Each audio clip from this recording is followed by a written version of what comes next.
Audrey Allison with the Center for Space Policy and Strategy from the Aerospace Corporation.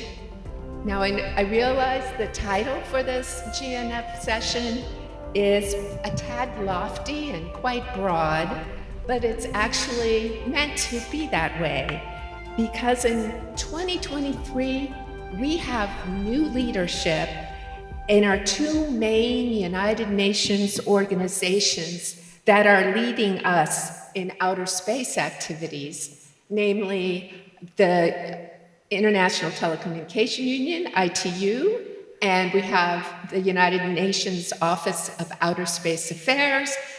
And now we have this new leadership coming into office in the same year.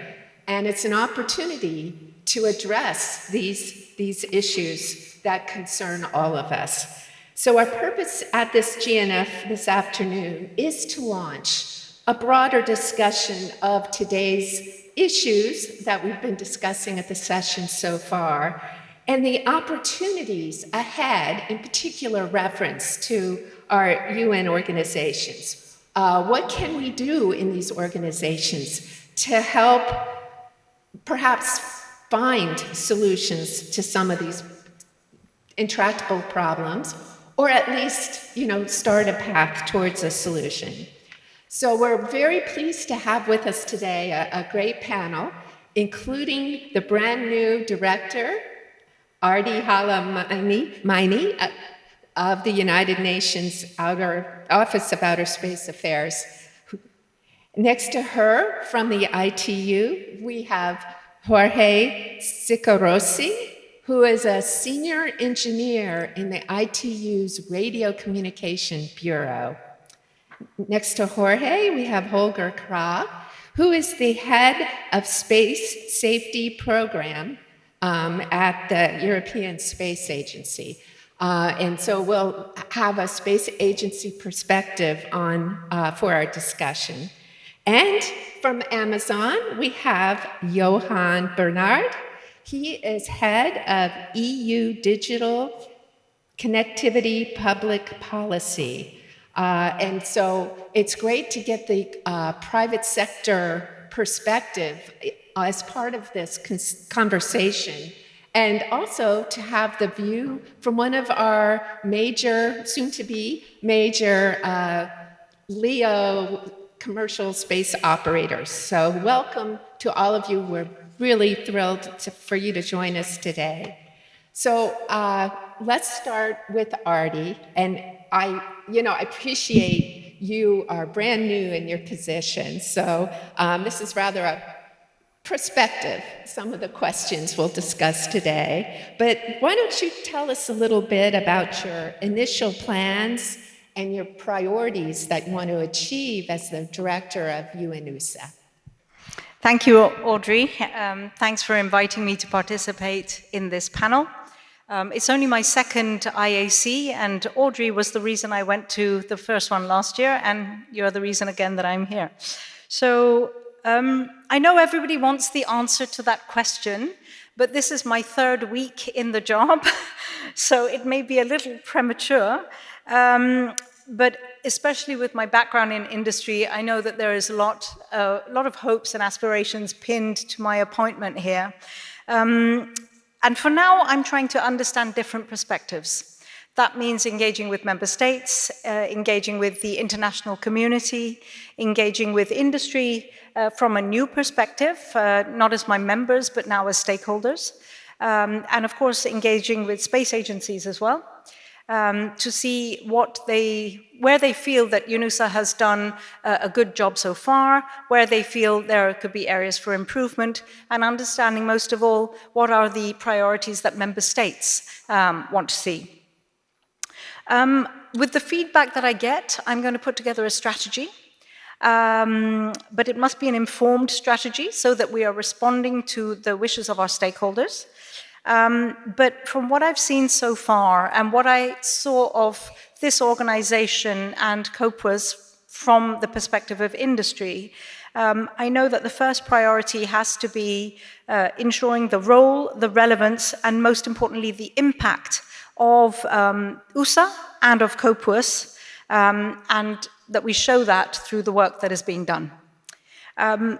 In order to do that, we're going to look at the different indicators which we're receiving, not only from the feedback, but also looking at the direction that has been set by the Space 2030 agenda, adopted by UNGA in 2021. That really puts space for the SDGs at its core. The fact that space has been recognized by the Secretary General as a global priority when we look in the preparations to this Summit of the Future, which will take place in New York next September. There are 8 policy briefs on global priorities, and space is one of them. And next, increasing multi-stakeholder engagement. Now, member states are the decision makers, but they cannot take the right decisions if those decisions are not informed by the developments and the progress and the innovations that are happening within industry. And finally, I think we must tell a far better story outside the space sector of what we actually do as USA, as COPUS, what we do in terms of capacity building to kickstart space economies and to build resilience for member states. Now, we need to do this because we are the custodians of space for the SDGs. As an office, that is what we are there for. And so I see it as our responsibility to make sure that member states and the international community can realize the concrete benefits that come from space technology, data, and services. Space has got such a huge potential to move the needle on some of the global challenges, whether it's universal primary education, social inclusion, climate change, disaster management, more efficient transport, and so on and so on. We already have partnerships with space agencies, with industry and civil society across the world. We cover 20 programs and 15 of the Sustainable Development Goals. But it's clear that as an office and as COPUS, we still need to do more. So that is kind of outlining the approach that I'm taking so far. Thank you. Well, it seems like you've had a very good first 3 weeks with all that. But I'm going to ask one more thing beyond the SDGs, the space, the development goals. But what do you think COPUS can be doing to ensure space sustainability in the near term, because that is also a huge need that we see in the world? Sure. I mean, most recently, COPUS, I think as many people know, have delivered the long-term sustainability guidelines by consensus, which is quite an achievement.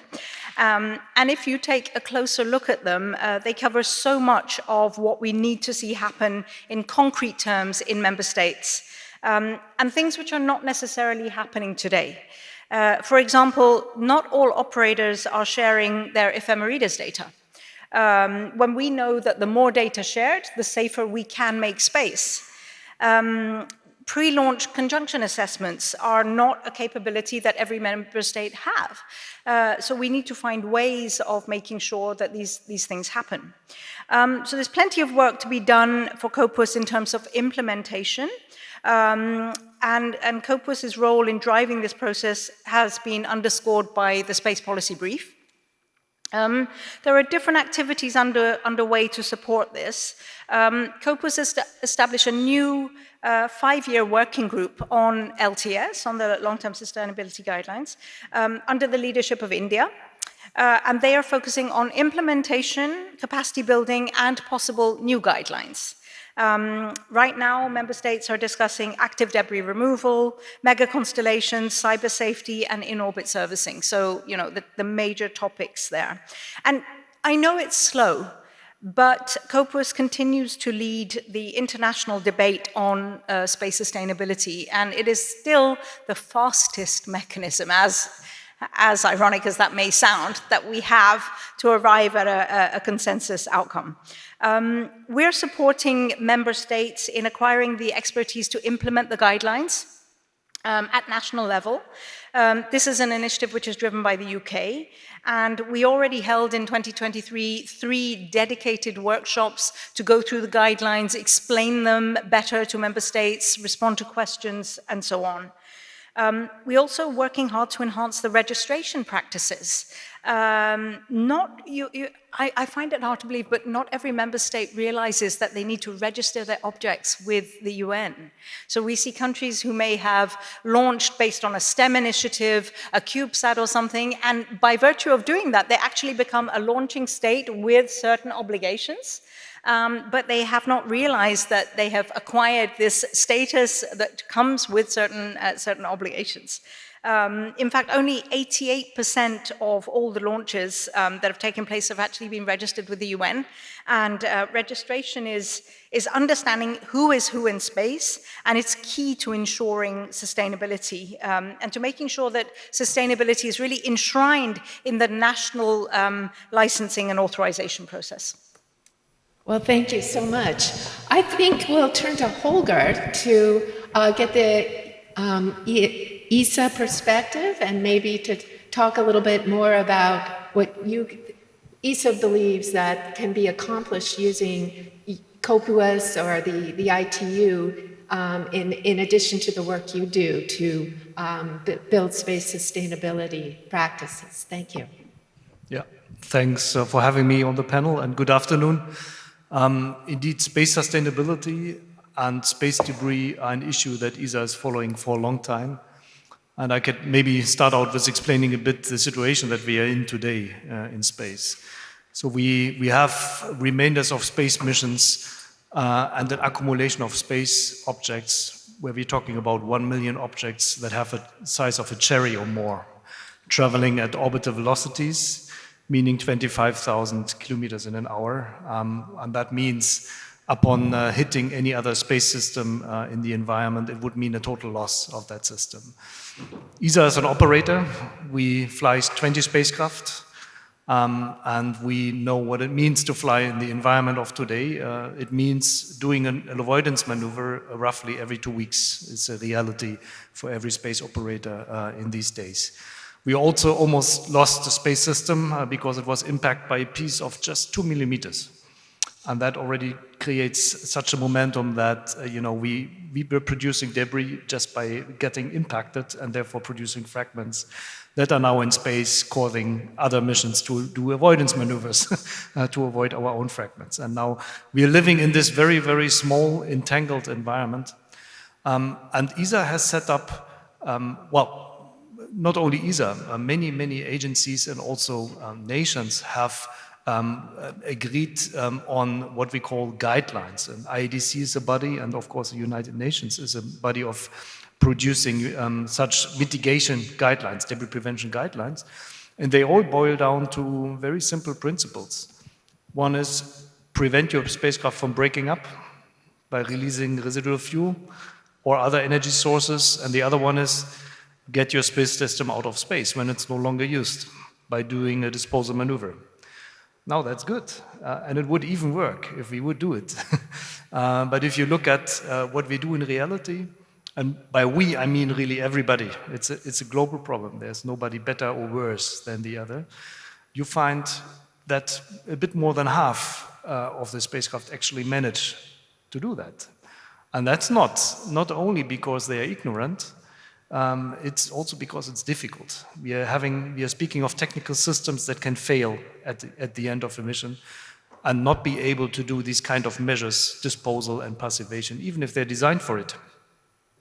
So ESA has set up a space safety program, and member states of ESA have attributed roughly 250 million to develop technology to overcome this problem. And what is this technology? It is making passivation mitigation fail-safe, deorbiting kits that you can launch with the space system, providing additional redundancy on board so that you can do a disposal even if the system is no longer active, And also active removal, which means going up there, grabbing an object and bringing it down. Of course, an expensive thing to do, but maybe an interesting thing to do when it comes to future policy. Future policy might foresee something that you would do and expect in every national park. The stuff you bring in, you get it out again. And when you don't manage, ask the garbage truck to get it. And that's the active removal. So it could be mandatory. And then it would be used more manifold way. And then also market mechanisms would start to work. And we would get also cheap emissions to do that. Now, this is something we are embarking on in ESA very heavily. And Josef Aschbacher, the Director General who am I replacing today, is extremely fond of an idea of moving towards a zero debris approach, meaning to have this principle of making sure that your own missions clear space after the mission is established for ESA. But of course, we are calling on the community to do similar steps. And the United Nations, you were asking the role of United Nations and ITU as the way I see it. Of course, the United Nations is the greenhouse of future guidelines. We are having the long-term sustainability guidelines, and they're going in a second step of further maturing these guidelines, bringing additional ones on.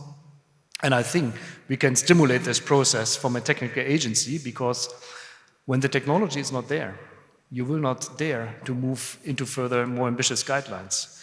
So the technology must be there and must be demonstrated.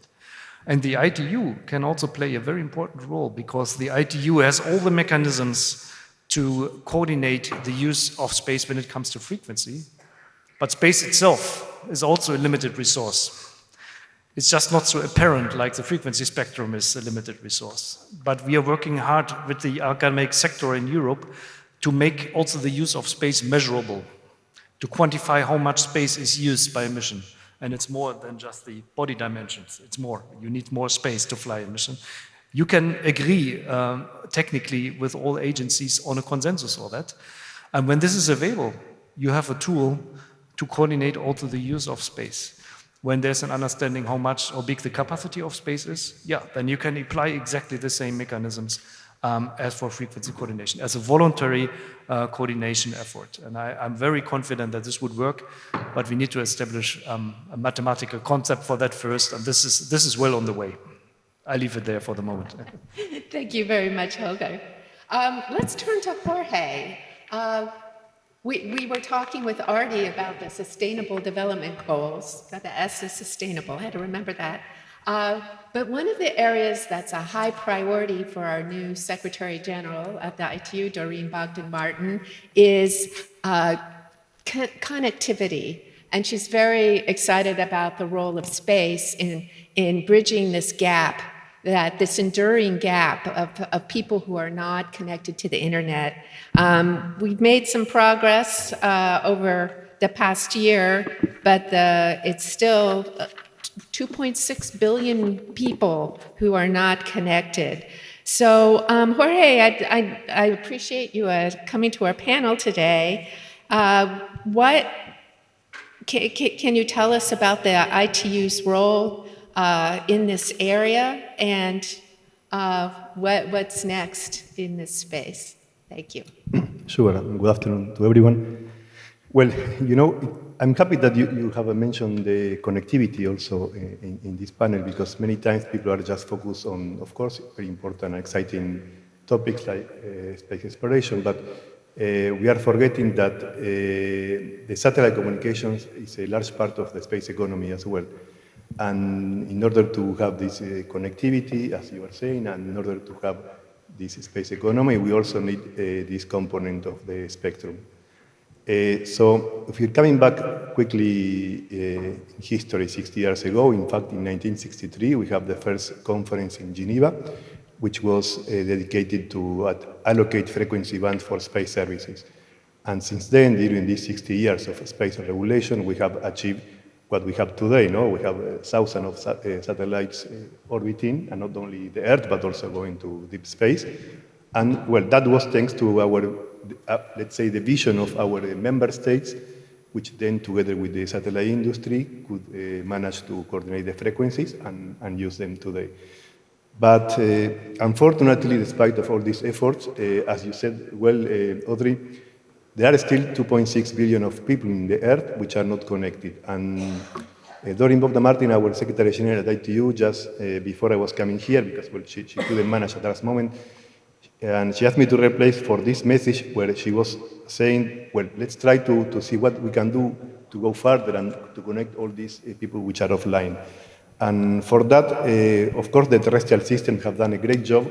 We all have a mobile network, we have fixed services, but there are still areas which are not reached in the planet, no? And we believe, and that's why she put on her priority, that the satellite system, both GSO and non-GSO, can play a key role on that, no? In reaching these unserved areas. At the ITU, we have a set of initiatives, including, for example, one which is called Partner to Connect, which is receiving kind of millions of dollars in terms of pledges from the satellite industry. But also another project which is called GIGA, which is to connect schools. So the idea is trying to connect all the schools through the internet. So these are two initiatives, and if we move more to the spectrum side, which is a little bit more my expertise, we have, as you know, the World Radio Conference, which is going to take place this year in Dubai in a few weeks from now. And certainly we have a set of agenda items dealing with the new spectrum allocation for space services, which will help us to connect this unconnected. Just to mention a few, maybe we can mention the mobility application by NGSO satellite systems, like we have here in this panel. So we will have also inter-satellite links, typically to connect satellites in LEO orbit with higher orbits like GEO, just to relay high resolution images from LEO orbit to GEO and then back to the Earth.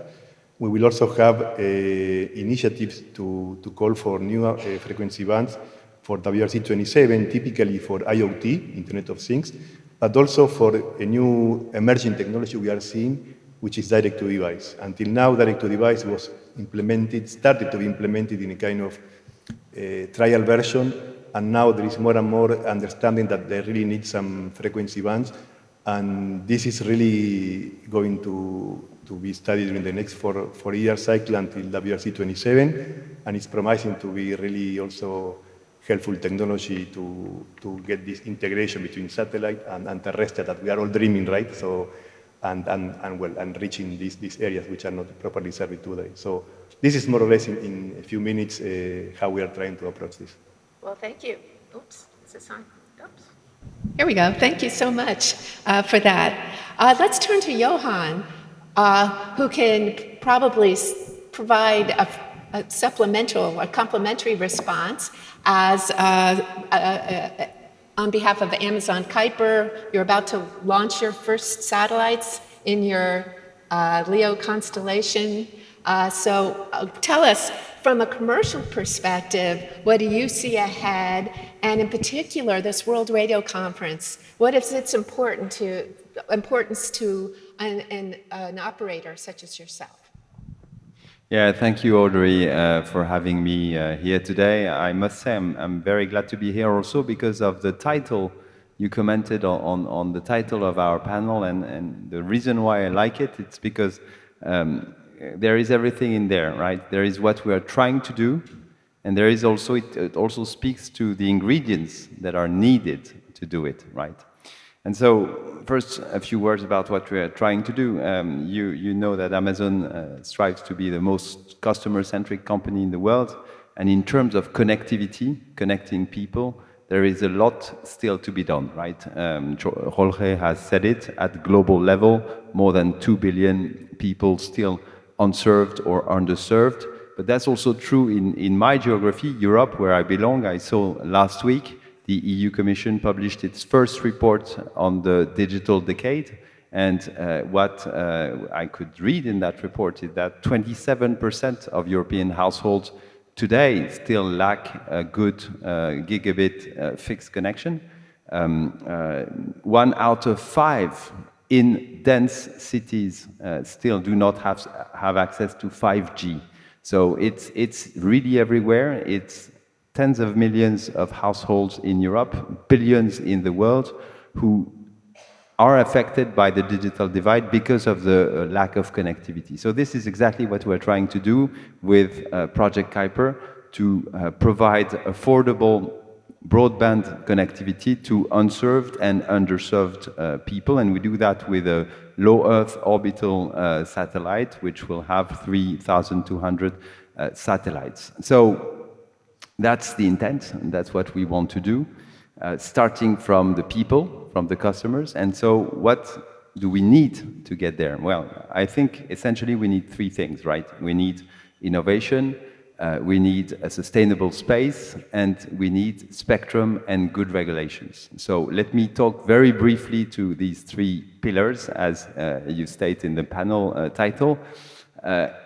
Innovation, right? We are well underway. Amazon has committed more than 10 billion USD to Project Kuiper.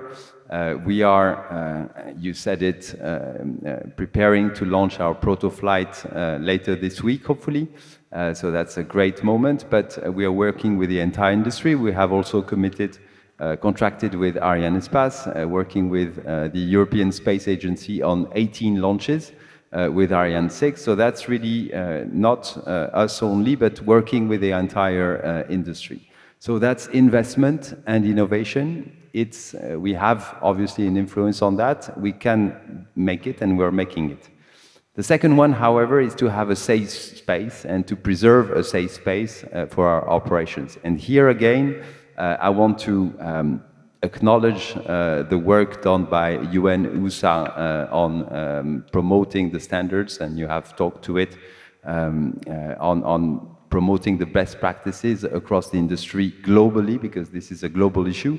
But as a company, we also have the possibility to take action, and this is what we do.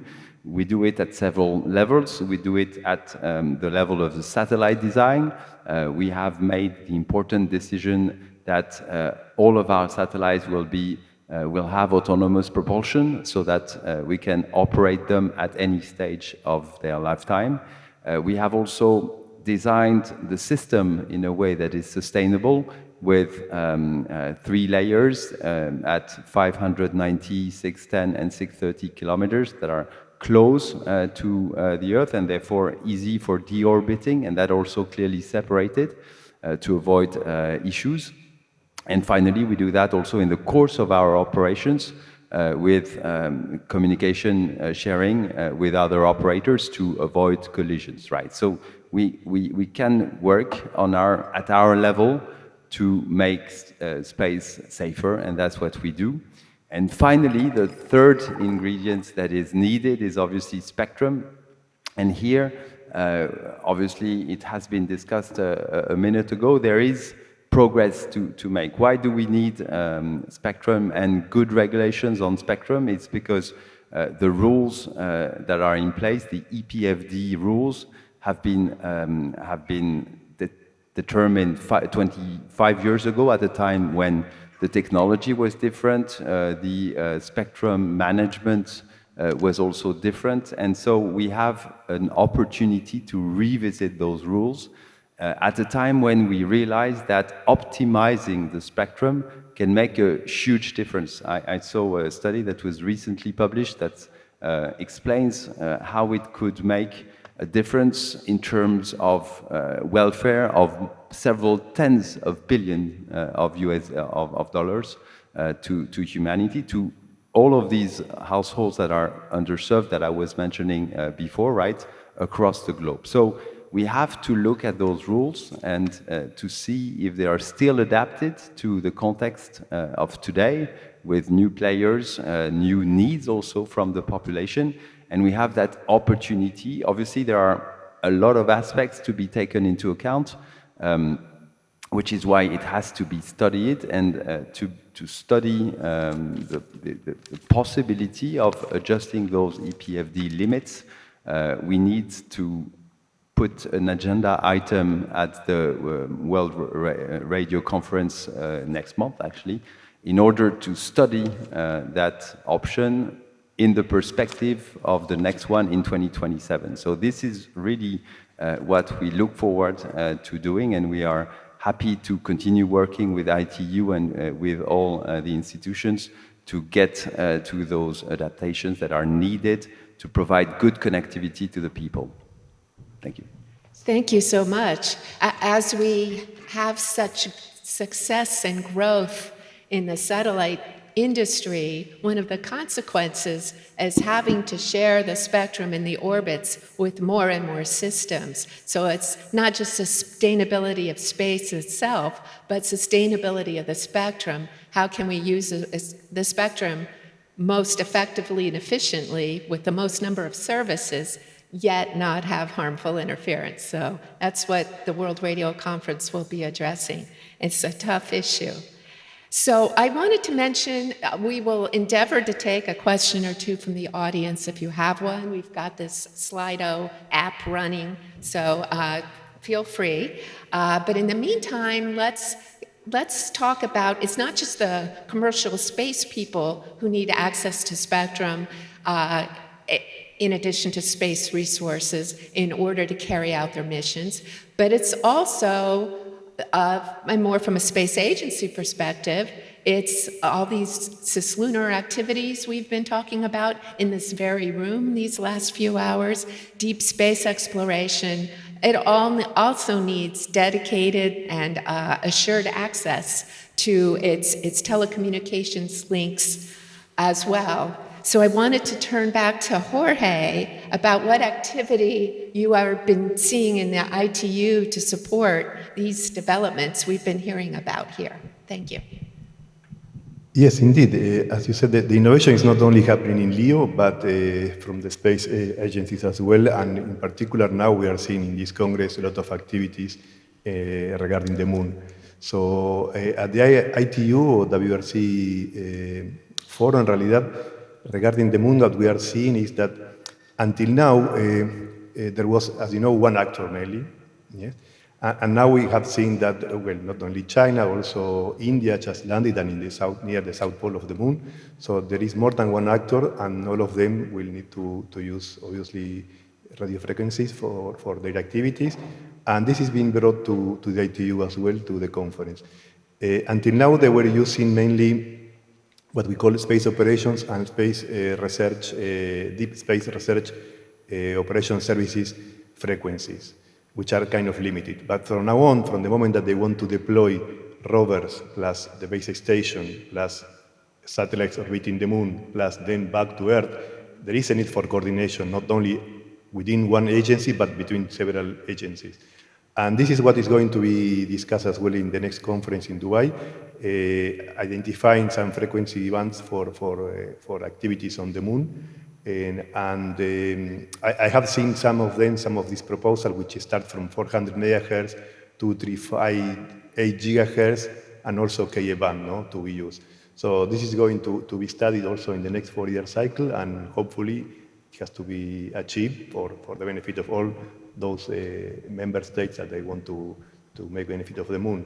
There is one more activity or discussion which will take place, which is concerning radio astronomy, now I remember. And this is just to protect the quiet zone of the moon as well. So these are the two main issues for concerning the moon. Thank you. Thank you. And Holger, of course, ESA has a lot of planned activities to the moon and beyond. And is your organization participating in some of these preparations at the ITU and for the World Radio Conference? Yes, absolutely. We are deeply involved in this. We have 20 space missions in Earth orbit and another 10 on interplanetary orbits flying and planned. And of course, a number of ground stations. So also these need to be coordinated. So there's a very active group in ESA contributing to these coordination efforts. And yes, of course, also the cislunar efforts that are going on. And I agree that we probably do not see so much of an issue for the communication to the spacecraft around Moon, for which you have the research satellite services frequency band allocation. Mm-hmm. And also for the space-to-space links, there's already the inter-satellite link services, so this is probably fine.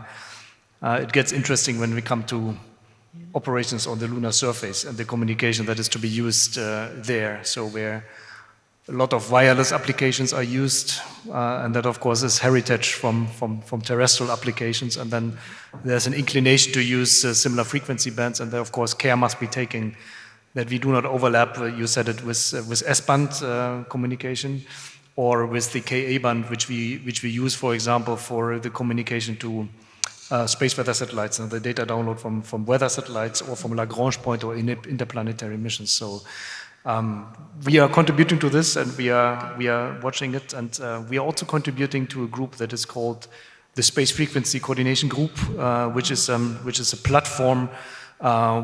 It's actually a useful platform for agencies to coordinate the use of frequency, also for the lunar and interplanetary missions, and it's also open for non-members. So that allows for some rapid conclusions over there. We are contributing to both. Yeah. I heard they had a lovely meeting recently in Toulouse. The SFCG. So let's turn back to Artie for another perspective question. And I hope we'll bring this next time we meet with Doreen, the Secretary General of the ITU, we will ask her this question as well. But do you foresee there are ways that ITU, UNUSA, and COPUOS can work together in the future more than they already have, bringing together their respective strengths and perspectives to accomplish more in these growing areas and become more than the sum of their parts? And under this new leadership, this is the question that's on my mind. It's actually a really good point to make, not just because Doreen and I are both new, but when you look back historically at the genesis of COPUOS and USA and also of ITU, both of them have satellites and space actually at their heart. So we both have a long history of setting the stage, coordination for member states, and putting the frameworks in place that help all of these space applications, satellite applications, move forward. I would say that the ITU, I welcome the fact that the ITU has already started looking at space sustainability. There was a paper in October 22, I believe, which looked at synergies for outer space sustainability, which really was very, very poignant in highlighting the different roles. I have to say the ITU has got the toughest job possible in trying to figure out how to manage interference between different systems in different orbits that might use the same spectrum. That is really tough. And I know that at WRC 23, they're also going to look at orbital tolerances as it impacts spectrum management for NGSOs. So I'm sure that's going to influence the work of the ITU as well. Both of them serious questions, must find solutions, but the answers are not obvious at all. While COPUOS has worked on the guidelines, when you look at them, I must say you can see that they have been informed by expert groups, also involving industry, because some of them are really operational and tangible. But COPUOS is dealing with implementing those guidelines, possible new guidelines, and capacity building. Going forward, it is my hope that we will do that in consultation with industry. I think that an important point is that we both act as interlocutors for our member states. And even though the member states might be the same, the interlocutors are different. So the member state representatives who go to COPUOS meetings and who USA interfaces with are not the same as the ITU. And therefore, we have a joint responsibility, actually, to bridge that gap and ensure the same level of understanding with our respective stakeholders on the different elements and angles that these challenges present to us. And I think in doing that, we effectively need to hold hands. I know that ITU, the plenipotentiary meeting in 2022, asked the ITU specifically to leverage their relations with regulators and to work to encourage licensing expertise and capacity building for NGSOs. Of course, this is new. So not only are these challenges of interference and so on new questions for the ITU and implementing the guidelines new questions for us, but when it comes to regulators, they have been consulting with industry. Help us, how do we license these NGSO systems, right? So between us, we have our work cut out. There is plenty to do, and I think an exchange of information, the feedback that the ITU gets in those engagements on how to license and deal with NGSO systems will inform our work at COPUS and USA to see how far is it going, how well is that capacity building doing, where are there gaps, where do we need to step up, and vice versa. As we interact with our interlocutors, we may also get feedback, which is very important for the ITU. One final point I would make on this is the filings that are made with the ITU are really important indicators of the trends and the level of interest that there is in investing in these systems. Even though many of those filings may be paper satellites, maybe they don't result in tangible systems because operators can't raise the capex or they don't meet the bringing into use deadlines or whatever. Still, I think those indicators are not to be neglected. And they're an important sign for member states generally of the importance of this work and where and how we may need to step up. I don't know if there's a way to do any kind of matching between the filings that the ITU sees and the actual registrations on USA side. That could be something where we should think further, I don't know. At this point, remembering that even though ours are real, that there's no paper registrations or that kind of thing, they're very real, but as I said earlier, it's not 100%, it's 88% of all satellites launched that are registered. But this is certainly an area where we have agreed earlier, we are going to dialogue, and where we definitely have to look closer, because between us, we carry a very important joint responsibility. And it's funny you should bring that up, because we were discussing that in one of the technical fora this morning. So I'll tell you more about it later. But Jorge, so could you give a response from the ITU perspective? I'm hearing exciting things. Well, on sustainability, I think we can spend much more time if we are allowed, because it's really not only an exciting topic, but it's a need, no? As I heard sometimes, I think it was in the World Satellite Business Week in Paris, a couple of weeks ago, we were with Doreen there, and somebody was saying, well, space sustainability is not a science fiction, it's an operational need today. So it's not something that we can't even afford to spend too much time to implement and so on. And I cannot agree more with Arti on what she said about the cooperation. When you ask about the synergy, certainly, absolutely. We spoke a little bit earlier to this meeting, and now we are seeing we are going to speak more also with the different partners with ESA, that they gave us very good ideas in terms of measuring capacity, if you wish, physical capacity, with operators, with the industry. So absolutely there is a lot of room for synergy, not only room, but there is a need. Sometimes, if I may, since we have this opportunity in this forum to say, some people may say, okay, what is the role or the mandate of this or that organization? Certainly ITU has a responsibility of ensuring the efficiency and reliability of the use of the spectrum. We are working from 60 years, as we said. But we cannot disconnect this from what is sustainability, especially today. And it's hard to imagine that we are going to use, to make an efficient use of the LEO orbit, for example, if we have a cluster of space debris there, if we don't have a clean environment.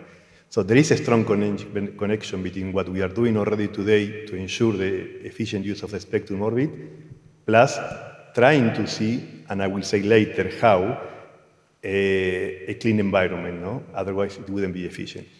So that's one point, just because sometimes, it's part of the natural discussion. There is a point that Arti mentioned, which I really like, that there are different, even within one organization or one company, there may be different views sometimes, or different sectors. We have the spectrum people, we have the policy people, we have more people who are dealing with the flight dynamics, if you wish. And sometimes not all of them are aware about the same thing, or they may have different views. And we have to be all in the same line. And this is a really nice point. It's not only between organizations. And we have noticed this through this year, just from January until now, how the operators have changed their mind in the sense of how to approach, to recognize first that there is a need for this, and second, to talk each other. No? So I think there is a lot of already advances in terms of best practices, sometimes from space agencies, sometimes between the operators, but it's a kind of fragmented today, no? So, and mainly at industry level so when it's come to the picture of the government, still a lot of things to do. And that's why the way we approach to this is, we believe that this is not for one actor only, or one organization or company. It should be a collaborative effort. It has to be a collaborative effort within the organization or company, and also across the different sectors. And for that, I would say that I'm happy to share with you, in fact, one message from the U.S. Secretary General, is that she's really knowing this need of today, and what I have just mentioned before. She's intending to call for a group of different stakeholders from the space ecosystem to talk about this and to try to deliver concrete things, normally short, medium term, because we really believe that there is a need for that. And obviously, UNOSA and the different stakeholders has to be on board, and we are happy to be working together. I also hope, I just mentioned UNOSA, but when I mean UNOSA, I mean also COPUS, they are doing also very, very intensive work, and it will be really a valuable contribution to the group. So we really have to be aligned on that. And then, well, finally, also to add that at the next WRC and the Radio Assembly, there may be, almost 100% sure, some contributions from countries and proposals from regional organizations to call for studies for space debris mitigation measures, so during the next 4 years. So different axes, but at one point we are trying to put them all together, hopefully within this platform we are saying, so we can work together, because otherwise all this innovation we are seeing, not only on LEO, but also we have to go through LEO to go to the moon, would be vanished, unfortunately, because of the lack of clean space. No? So we have listened a lot also in another panels here about the need of sustainability, which looks like it's on the top of the agenda today. So thanks for the question, and I hope we will continue after this panel between different organizations and stakeholders. Right, exactly. Well, we all look forward to hearing more about this announcement, and it will be exciting to see what the next year brings after the World Radio Conference. So this is, the beginning of a conversation that we hope continues throughout the week and afterwards. So thank you all. I'm afraid we have managed to run out of time, so we'll have to conclude our session. But I really like to thank all of our participants, and like to thank you all for coming as well. So that's it. Thank you.